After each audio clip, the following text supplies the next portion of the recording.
NBC White House correspondent Peter Alexander asked if the positive spin that Trump was trying to put on these drugs being researched was giving Americans false hope. I think it's a very nasty question, and I think it's a very bad signal that you're putting out to the American people. The American people are looking for answers, and they're looking for hope. And you're doing sensationalism, and the same with NBC and Comcast. I don't call it. Well, President Trump went off. Now, instead of answering the direct question, he attacked something that had nothing to do with it. That's really bad reporting. And you ought to get back to reporting instead of sensationalism. Let's see if it works. It might and it might not. I happen to feel good about it, but who knows? I've been right a lot. As you can see, Trump, in rare form, saying that it may work, it may not work. He feels good about it. That's all it is a feeling.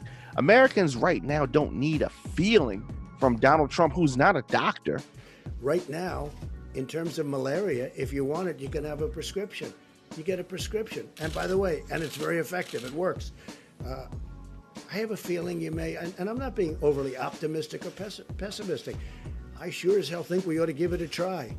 I mean, there's been some interesting things happened and some good, very good things.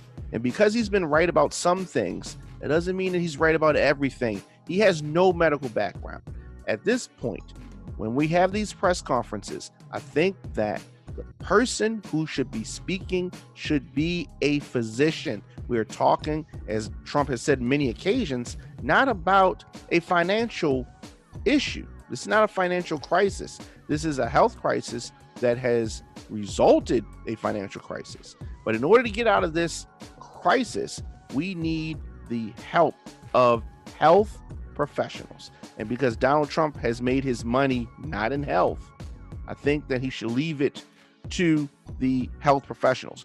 But when you see how uncomfortable he is and he's speaking about something that he doesn't know about, so he has to go off and he has to be angry and angry at Alexander. And then he started to just go in a whole direction that had nothing to do with what was being asked.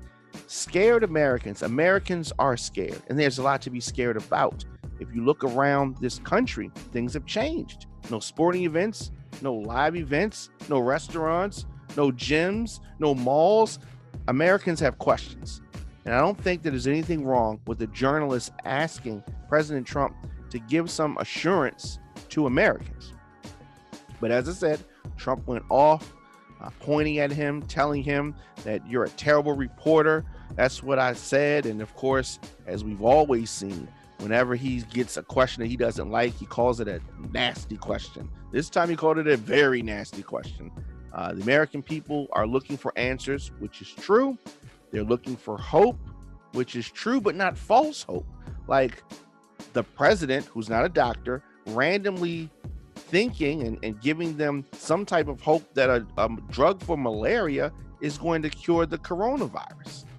But he called that sensationalism, which it is not. But that's the